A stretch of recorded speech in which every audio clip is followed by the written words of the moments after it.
Are you swimming in a sea of confusion, drowning in all the choices that you could make, rather than having absolute clarity on the direction you want to go in, who you want to be, and the exact steps that you need to take to get you there?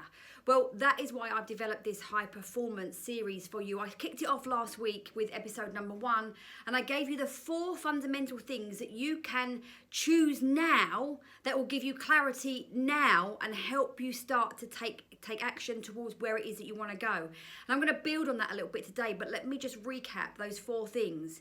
The first thing was, who do you need to be? There is such a common misconception that clarity is the strategy, clarity is the 5-year plan, and it's not. And that kind of thinking has the potential to really suffocate your dreams. So start with, who do you need to be? Who do you need to be to have the confidence and the courage and the belief in yourself that whatever comes your way, you're going to figure it out and you're going to keep taking action? That's the most important clarity that you can have if you want to be successful. Step number 2 was, how do you want to show up for other people? How do you want to show up for your potential clients? How do you want to interact with people, from the supermarket to your children, to your clients, to your partner? That's a really important aspect, and it's very closely linked to influence. And as a business owner, you need to have influence. The third step was, what skills do you need to develop?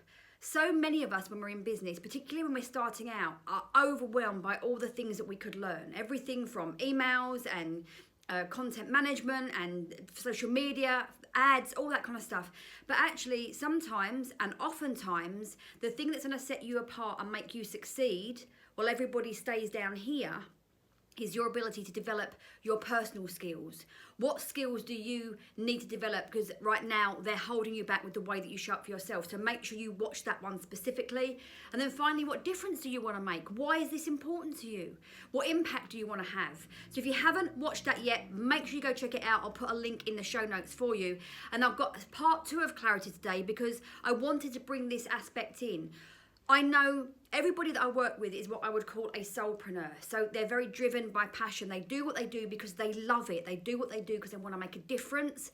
And they understand that when they do this and they do it right, it gives them the freedom to live their life on their terms with an abundance of time and joy and money, of course.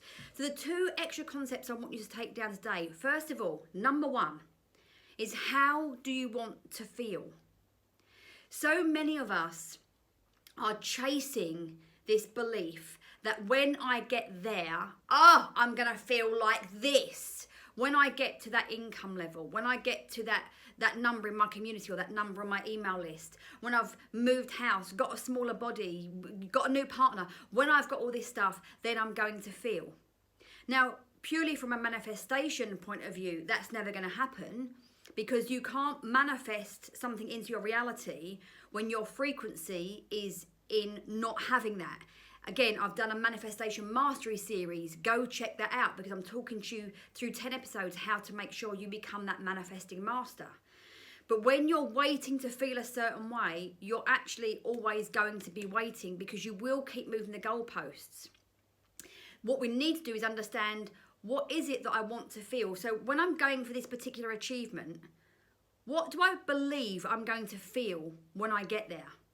What emotion am I looking for? Because every single thing that you're aiming for in life, doesn't matter what it is, personal, professional, everything that you want to achieve and that you're working towards is a physical representation of an emotion that you want to feel.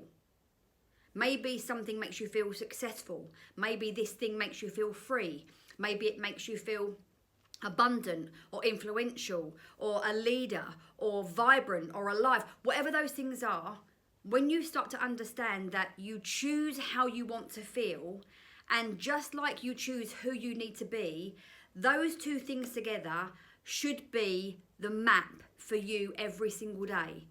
Who do I need to be? And how do I want to feel?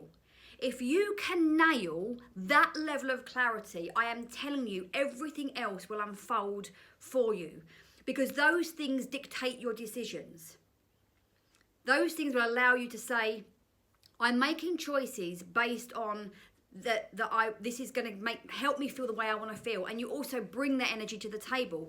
Now, clearly, from a high performance point of view, what I want to tell you right now is that doesn't mean avoidance. That doesn't mean you just pick the easy stuff that you know how to do. It doesn't mean that you back down from a challenge. It doesn't mean to say you become one of these people that insists that flow is about everything being easy. Flow is about you understanding that when you bring the intention and the energy to the hard tasks, you're a winner. You got it right, because you know that some of these things are by nature going to be hard. You might not have done them before. It might be facing a fear that you've got around rejection or loss or pain, right?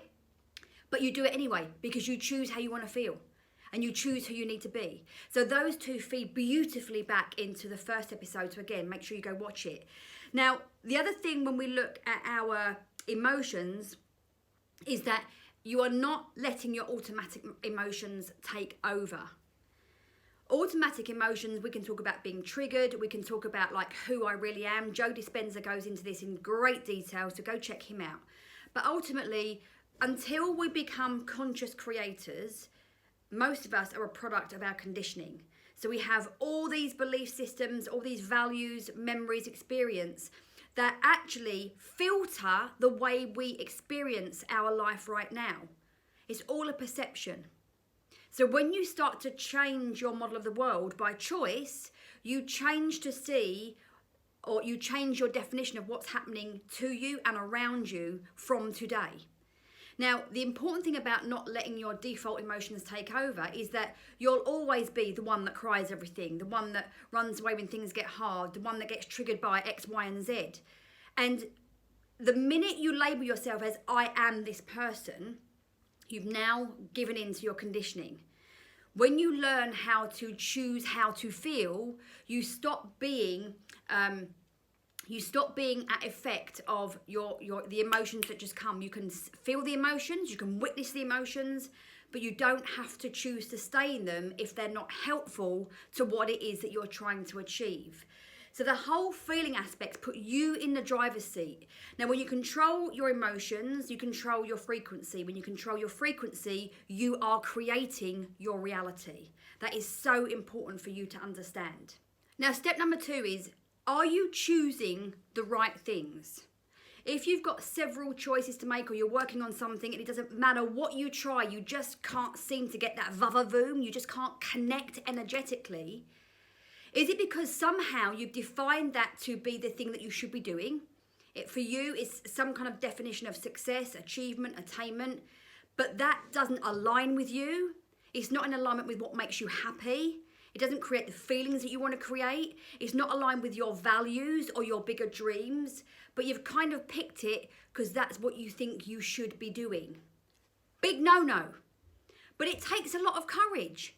It takes a lot of courage to take a step back and go, that's not in alignment with me. This is not how I am my best self. This doesn't make me my best self when I do that.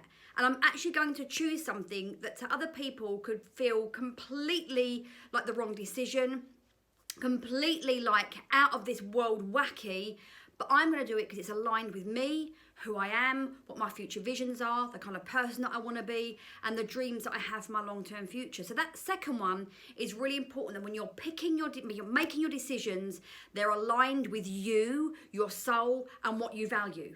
So make sure you have made a note of all of those ways for you to get clarity right now to start taking action. Make sure you've gone back and listened to episode number 1. Make a note of how you want to feel and what feels aligned with you, and start taking action immediately. And for those of you that are feeling like you don't have the courage to start, I've got your back. Next week, we're going to dive into courage, because courage is the mother of confidence. And we all need that as we build the business and life that we really love. So make sure you come back and check in next week. Check out the other 2 videos that I've got lined up for you here. And please support my channel. Do give me a subscribe and hit the bell, and I'll see you next time.